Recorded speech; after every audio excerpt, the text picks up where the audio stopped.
Hey, what's going on, guys? It's me, Jay, the 15th edition to the Road to WrestleMania series where we count down and review each and every WrestleMania until we end at WrestleMania 41 on April the 20th.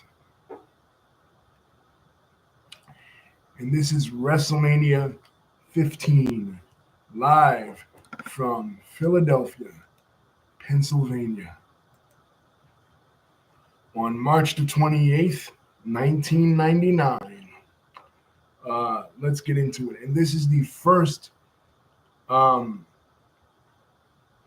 WrestleMania that is booked entirely by Vince Russo. And who is Vince Russo?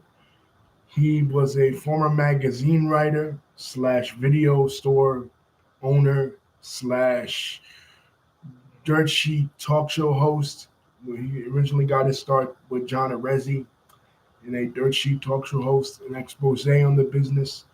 And he begged and begged Linda McMahon to take over as the writer for the WWF magazine after the original writer Ed Raschuti left, and he took WWF magazine in a different direction.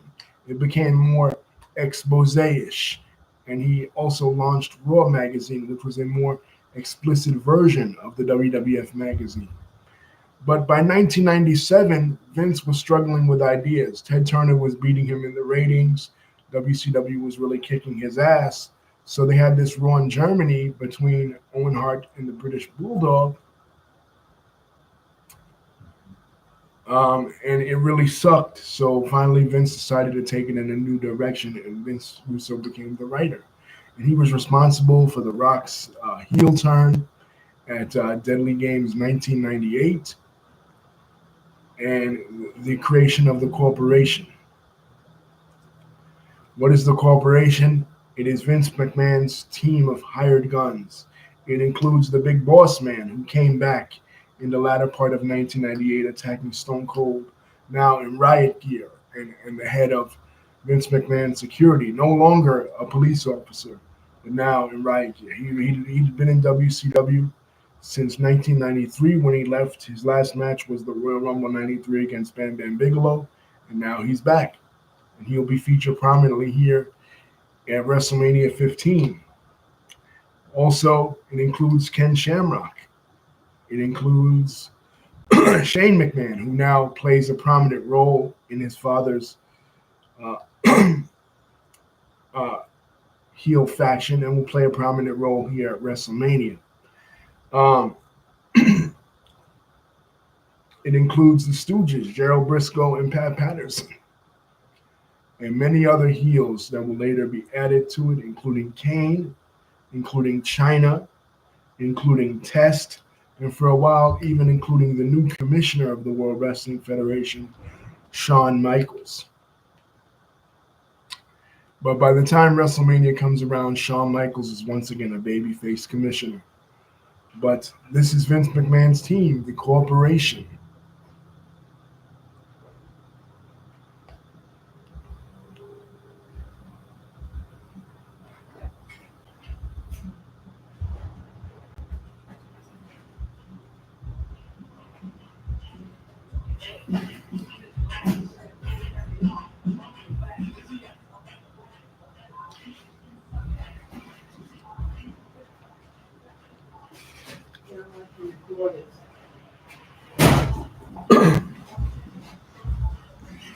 And this is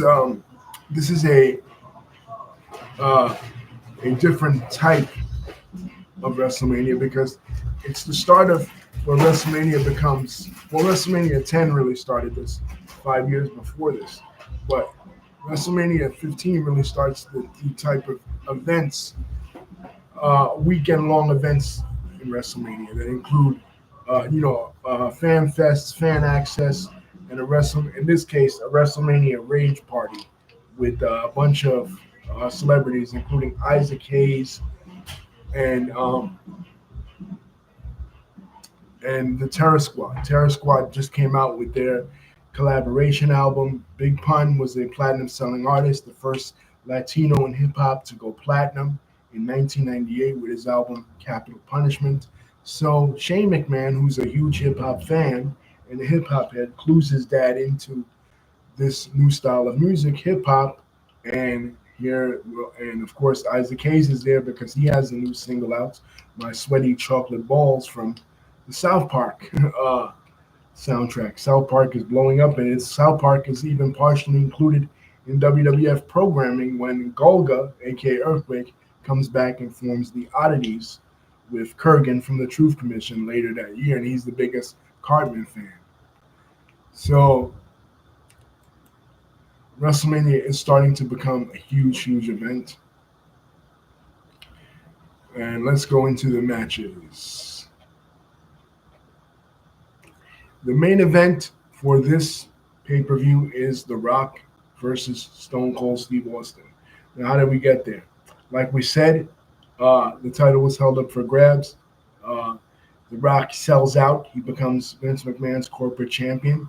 It's a double turn because Vince and company turn on Mankind, who they had initially picked as the corporate champion.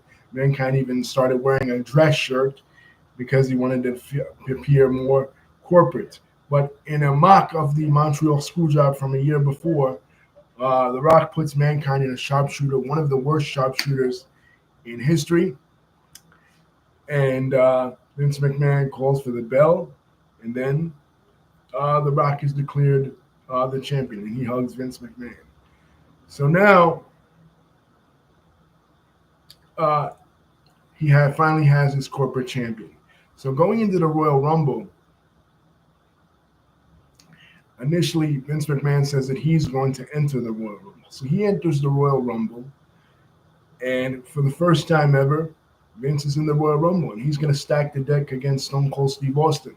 So Stone Cold Steve Austin doesn't get a title shot. He even brings back Mabel, now going under the name Viscera. And, you know, in the pre-show before the Royal Rumble. And Vince McMahon actually wins the Royal Rumble in 1999.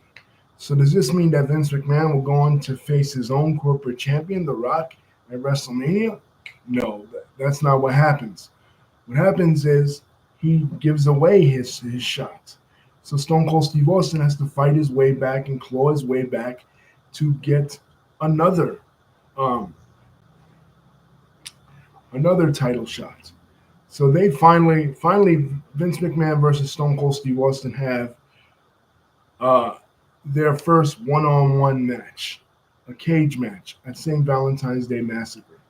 And if Austin wins this match, he will get his shot at The Rock at WrestleMania. So, but he demands that this be a cage match because he doesn't want the other members of the corporation to interfere. So it is a cage match, but there's a surprise for him, and the surprise is the debut of the Big Show. Who's the Big Show? Big Show is the Giant. He first appeared in WCW in 1995.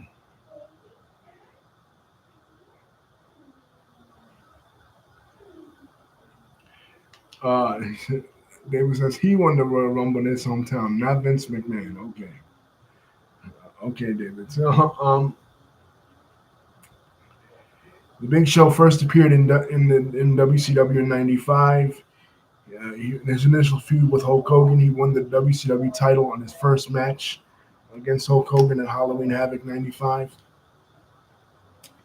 Then he goes on to have a really great career in WCW. Kind of lackluster.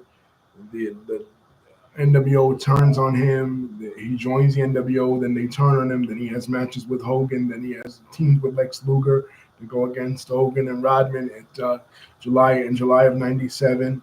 Pretty much one of the most over talents in all of WCW in '97, or pretty much homegrown WCW talent.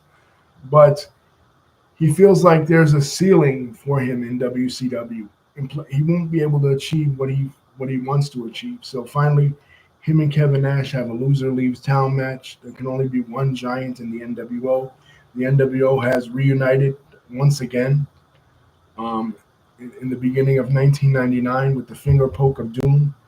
Hulk Hogan pinning Kevin Nash, and closing out Monday Nitro as the new WWF, the new WCW champion, and the NWO reunited.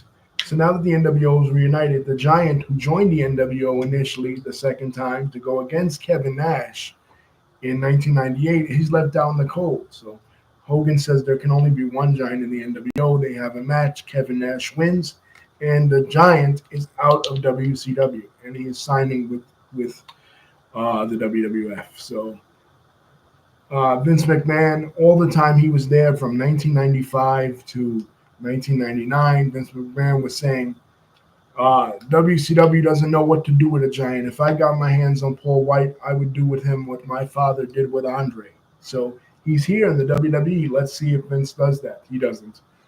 Uh, Initially, they didn't know what to call him. His name is Paul White, so they were calling him just the Paul White, at first, and then they call him the Big Nasty, different names, once he appeared in February of '99, but eventually they go with the Big Show because of the acronym uh, TBS, the I mean, uh, which is a play on words, Turner Broadcasting Systems, the rival network that WCW is on. TBS, the Big Show. uh, that's what it stands for. So he is here now, and he'll play a role in WrestleMania 15. Also, who is here back from WCW is X-Pac. The night after WrestleMania 14, Triple H basically kicks Shawn Michaels out of DX, says that Shawn Michaels dropped the ball, and he says, when you start an army, you look to your buddies, you look to the clique, and then he points to the entranceway, and it's the former 1-2-3 Kid, now back in the WWF. And that night, in the main event, tag team match, Cactus Jack and Chainsaw Charlie against the New Age Outlaws in a steel cage. They interfere on behalf of the New Age Outlaws, and the New Age Outlaws join the new DX Army. DX is reunited. And eventually, the Kid switches his name from uh, the Kid to X-Pac, play on words, because during his time in WCW, he was six because he was the sixth member of the NWO.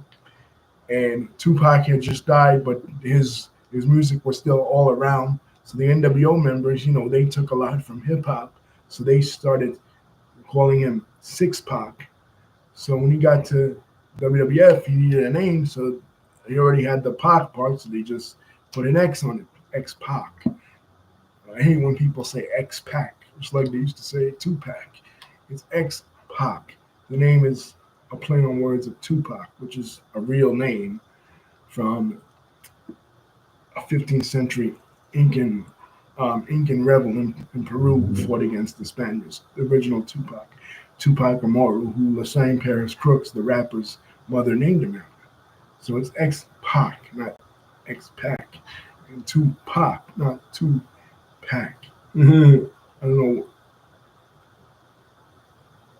know where people get that from, but X Pac is back here in the WWE and a member of DX, and the New Age Outlaws are also members of DX.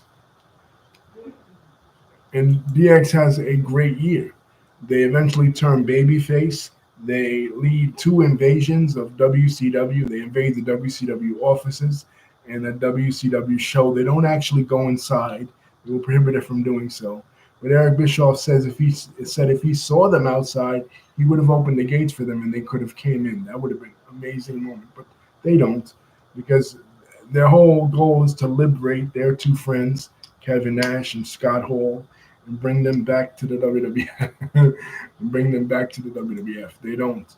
But it's just funny. And they do the Nation of Domination skit in '98 when Triple H and The Rock go against each other at SummerSlam in a ladder match. And they're like the biggest baby faces. They even helped Mankind win the WWF Championship against The Rock in the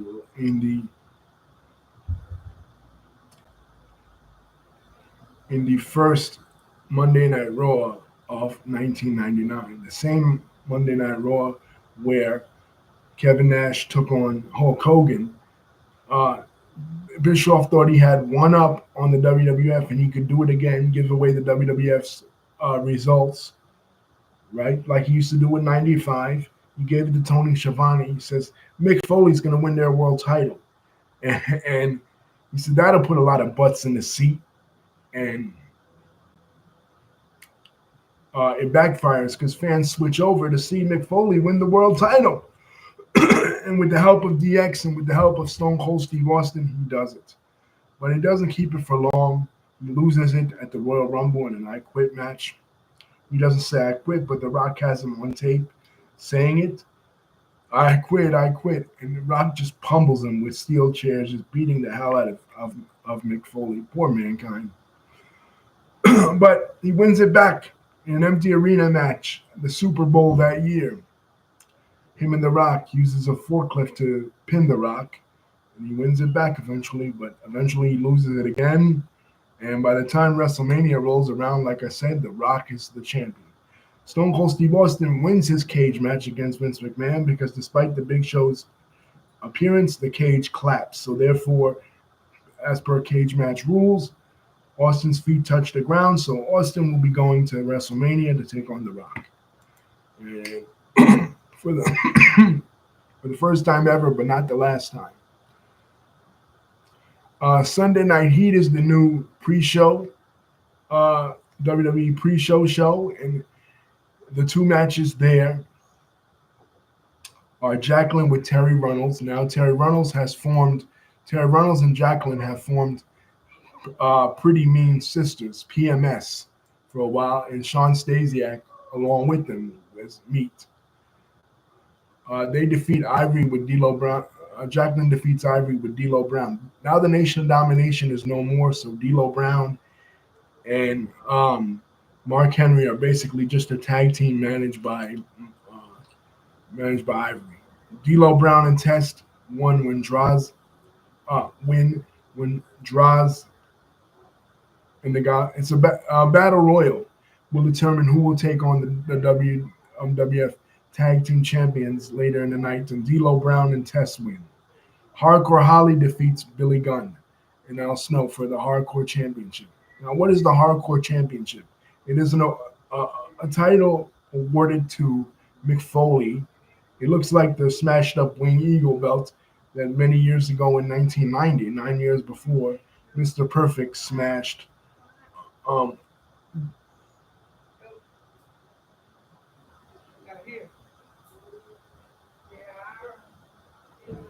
during his feud with Hulk Hogan. But I don't think it's that one. But anyway, Mr. McMahon awards it to Mankind. But eventually, it leads to some of the wildest and craziest matches. People get pinned by the Mississippi River. It leads to a 24/7 rule, which the title changes hands numerous times. By the time we get to WrestleMania 18, we'll talk about how many times the title changed hands during that time. Owen Hart and Jeff Jarrett are the tag team champions. Owen Hart no longer a member of the Nation of Domination. Now he is a tag team with Jeff Jarrett because the Nation Domination doesn't exist. That was a fun little experiment, having him join the Nation and being the Black Heart, Owen Hart. But now he's in a tag team with Jeff Jarrett, managed by Deborah. Despite Jeff Jarrett coming into the WWF in '97 and dissing Deborah, who was his manager in WCW, Steve McMichael's wife,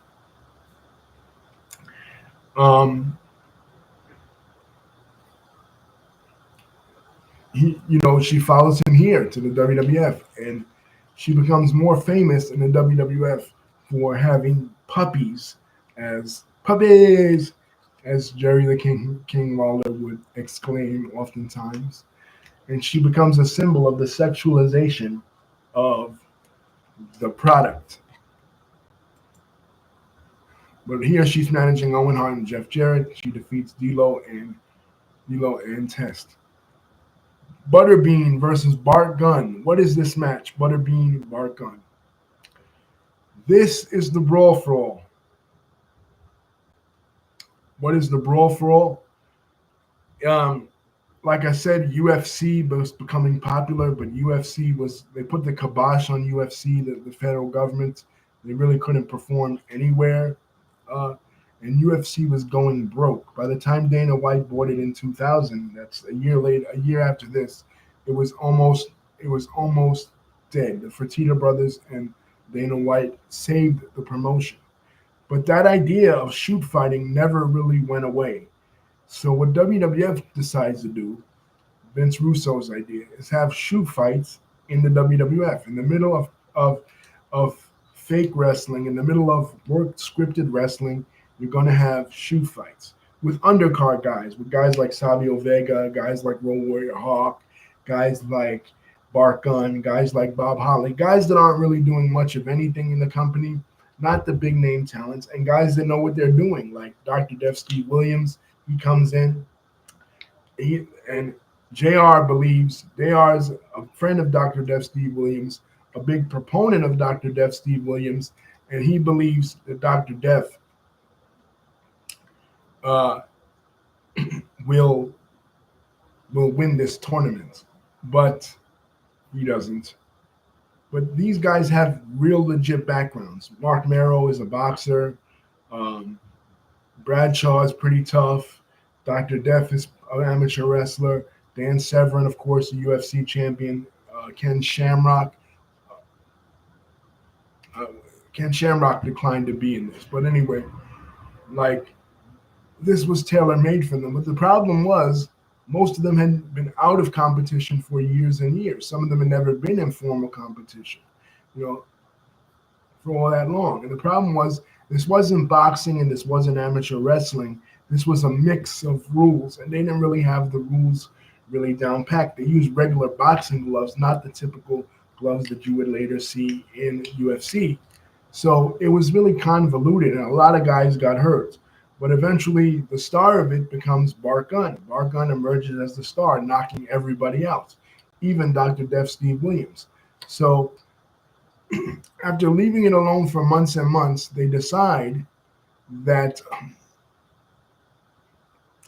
they decide that the winner will take on Butterbean in an actual boxing match because they figure, hey, maybe we have something here. Bart Gunn is now going to be a star. He's going to become an actual boxer because Vince McMahon's family has their roots in boxing, and he always kind of wanted to go back to boxing. Some people speculate the reason he brought Mike Tyson in '98 was not only for the angle at WrestleMania, but also to manage his boxing career. Also, he did some boxing promotion in '89 with Roy Jones Jr. So Vince always wanted to dip his toe back into boxing, but and he figured, I guess, Bart Gunn was the way to do it. But this ends in a disaster. Um,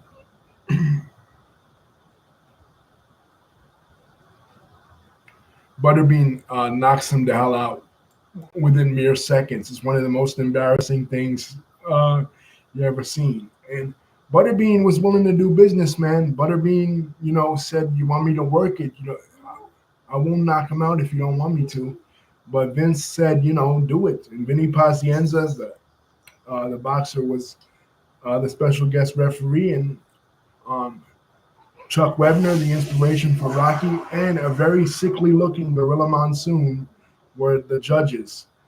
Gorilla Monsoon looked terrible, guys, and it wouldn't be long before Gorilla passed away in October of that year. It was heartbreaking for me to see somebody that grew up in the golden era of the WWF that remembers Gorilla Monsoon and Bobby Heenan on several calls, and Gorilla Monsoon when he was healthy. It was heartbreaking for me to see the former president of the WWF, on-screen president of the WWF, look the way that he looked in that event. Okay, here we have Big Show. We have Big Show versus Mankind. Now, in this match, Big Show The winner of this match will be the referee for the main event later that evening. But the problem is, it ends in a disqualification. Big Show gets disqualified.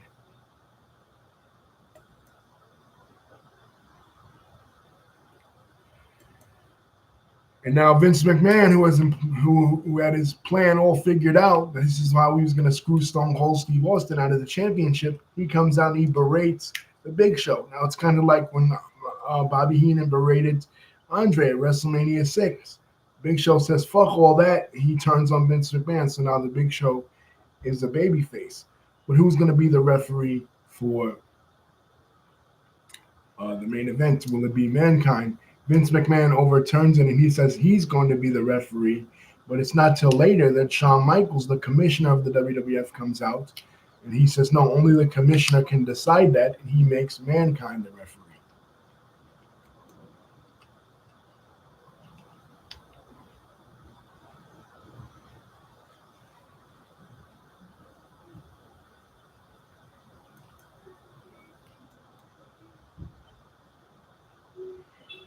Next is a four corners match. Road Dogg against Goldust with the Blue Meanie, Ryan Shamrock, Ken Shamrock, and Val Venus. So basically what's happening is Ken Shamrock started off as being just a regular shoot fighter, UFC guy turned WWE wrestler, but his character needed more character. He needed more storylines. You know what I mean? It wasn't just good enough being a corporate henchman to Vince McMahon and being a shoot fighter, being the world's dangerous man. They needed more storylines. So they bring in Alicia Webb as his sister. And Val Venus, who's Sean Morley, a porn star wrestler, he goes around, hello, ladies. You know, the big Valboski. He's basically an Attitude Era version of Rick Rude. He's flirting with Ryan Shamrock. And also Billy Gunn is flirting with her. So the thing is, Ken Shamrock will play this jealous brother. He will, as these other wrestlers start to flirt with her, he will get on them. And it's originally supposed to be Billy Gunn, but it switched to Road Dogg after Road Dogg wins the Intercontinental Championship. So Road Dogg and Billy Gunn switch places. The match that Billy Gunn was supposed to be in, Road Dogg now is in, and the match that Road Dogg was supposed to be in, Billy Gunn is now in. The eighth match is Kane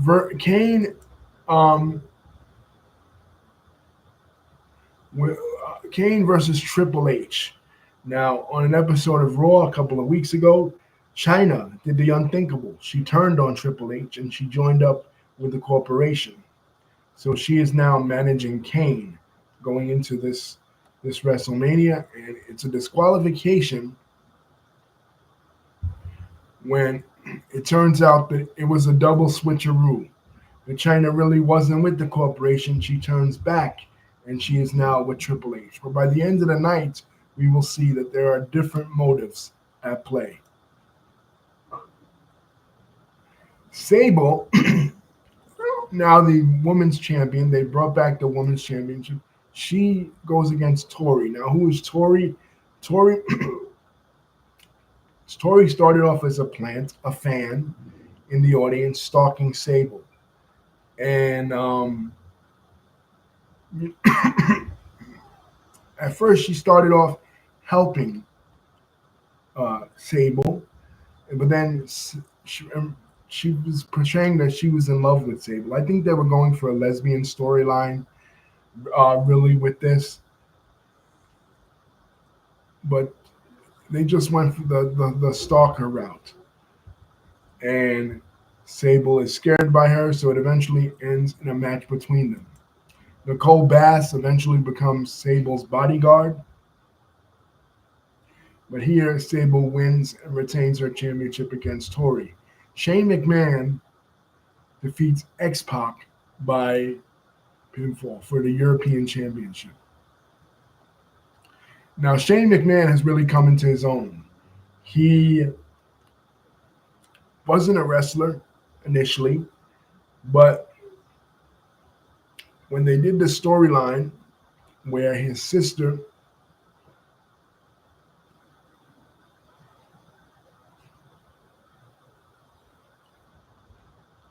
was going to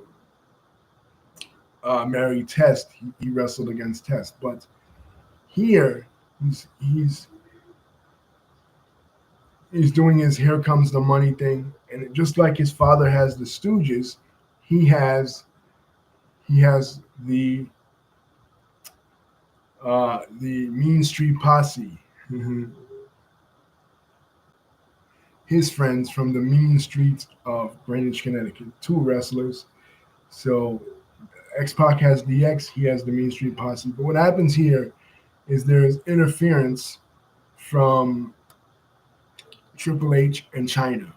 We think they're coming in to help their DX friend X Pac, but they both turn heel. And now Triple H, when this WrestleMania ends, is a member of the corporation. Now, I don't know how smart this really was. DX was pretty hot, and to break them up this soon was kind of risky, but hey, that's what they did. Now, The Undertaker finally reunited with Paul Bearer for real this time. He's the Ministry Undertaker. He's an Undertaker taking on a darker edge to him. No pun intended, because Edge does come out later when this match ends, going against the Big Boss Man. Because the whole idea is that Undertaker has formed this Ministry of Darkness. He's kidnapped Dennis Knight, aka Midian. He has taken control of Farouk and Bradshaw, who were formerly the Acolytes. They were under the Jackal, this cult leader, but Don Callis. But the Jackal leaves WWE, so now they're just the Acolytes now, and they're the Undertaker's minions. Farouk and Bradshaw joined up with him. Viscera, former Mabel, joins up with the Undertaker. So they're forming this faction, this dark faction, and they're going against Vince McMahon. They later will go on to abduct Stephanie McMahon. And their whole objective is to terrorize Vince McMahon and the corporation. And being as though Big Boss Man is the Undertaker, is Vince McMahon's bodyguard, he takes on the Undertaker in Hell in a Cell. This is part of the Undertaker's streak, not the best part of his streak, because this is one of the shittier matches, and this is the first Hell in a Cell match in WWE history that is shitty. It ends with Big Boss Man being hung from the top of the Hell in a Cell, and the Brood, Gangrel, Christian, and Edge appearing afterwards. Finally, Stone Cold Steve Austin versus The Rock. Now this is a very cool match. Lots of back and forth action. Vince McMahon attempts to interfere, but is rebuffed, and it ends with Stone Cold Steve Austin defeating The Rock and becoming the WWE champion for the third time. And Vince McMahon looking distraught. Vince McMahon now realizing he needs to come up with a deeper plot to try to to take down Stone Cold Steve Austin. So the end of this show, Big Show, the newest WWE superstar, is now a babyface. And Stone Cold Steve Austin is now the champion, and The Undertaker has formed his dark ministry. We are now seeing the dark versions of the Undertaker.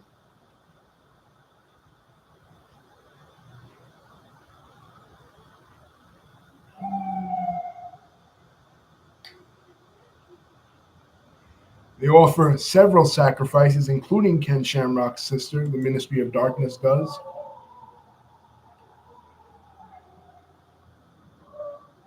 And it finally ends with the abduction of Stephanie McMahon and the dark wedding. We all remember that. Where to, Stephanie? Stephanie McMahon is now introduced into the storylines of WWE. She was initially with the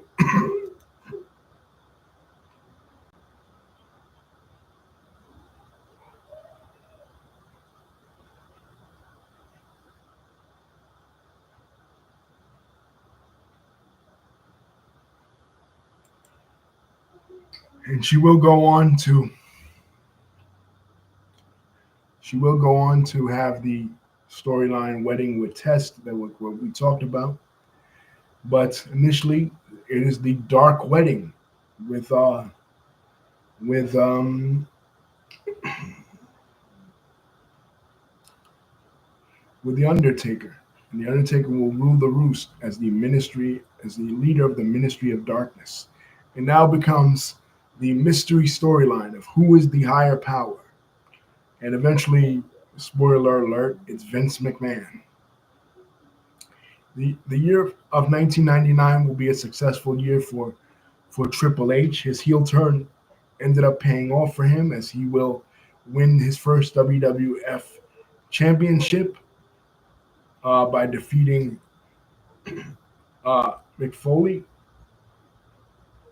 Mick Foley wins a triple threat match, him, Triple H, Stone Cold, and himself, with Jesse Ventura, who's now the governor of Minnesota, returning to the WWE to referee a match, to referee that triple threat match. And Mankind ends up winning, and Triple H the next night defeats Mankind, and Triple H is the champion until he himself is defeated by Big Show. But by the end of 1999, it all comes full circle because uh, Test and Shane McMahon have the match SummerSlam, and Test the lover or leaver match, a brother defending his sister's honor. And Test and Stephanie are ready to get married / engaged when all of a sudden she is drugged by Triple H and they're married. And she's basically held hostage by a heel Triple H and now reunited DX. Until at Armageddon, the last pay-per-view of 1999, it is revealed after the match between Triple H and a babyface version of Vince McMahon.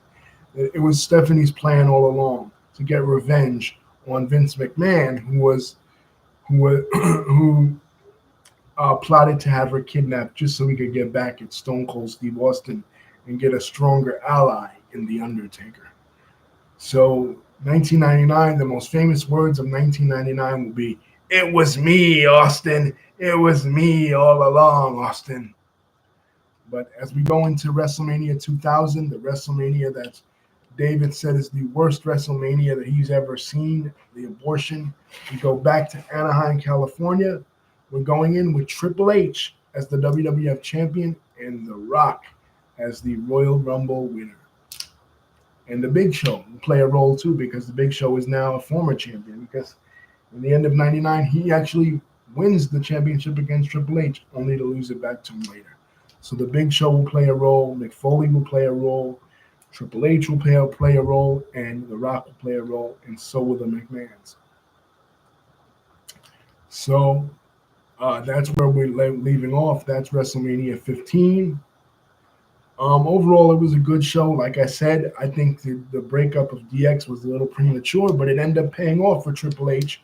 Triple H went into the next phase of his character, the game character, the cerebral assassin, which is the character that he would basically stay with, even after he switched back babyface in 2005, he would still be the cerebral assassin, the game, until he retired in 2022.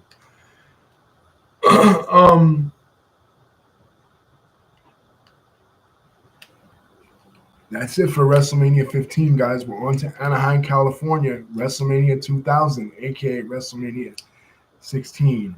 This will be a very interesting one because there will be only one-on-one match in the whole show. But it will lead to an amazing triple threat tag team match that we will talk about, of course. Peace. Don't forget to like, comment, and subscribe. Hit the bell button. Soon my next video is coming out. When I watched that WrestleMania, man, WrestleMania 15 was a pretty uneventful WrestleMania, coming off a great WrestleMania like 14. 15 was not that good. You know what I mean? Vince Russo wouldn't last long as his position as head writer of the WWE. He would get burned out, and he wanted to spend more time with his kids. But much like Ricky the Dragon Steamboat, Vince McMahon told him, "Why don't you hire an au pair? Why don't you hire a nanny?" And he was offended by that, so he, like a thief in the night, went to WCW. WCW was failing. Vince McMahon was beating them in the ratings. After 83 weeks of winning in the ratings, they had nothing left. The NWO thing was exhausted. They didn't bother to fill up their mid card. They were losing an exodus of homegrown talent that they built, like Chris Jericho, like the Big Show. And then pretty soon, then the following year in 2000, they would lose Chris Benoit, Eddie Guerrero, Dean Malenko, and Perry Saturn. And basically the whole entire mid card was gutted because they insisted on going back to the same booking strategy with Kevin Sullivan, and it just wasn't going to work. So they were looking for something new. So in October of '99, Ed Ferrara, who was Vince Russo's assistant, and Vince Russo go to WCW. And the first event they booked was Halloween Havoc 1999, which was a disaster. Ends with Goldberg versus Sting, but in the intermediate in that you had a match between Goldberg and Hulk Hogan, where Hulk Hogan just came out and laid down for Sting. It was just terrible.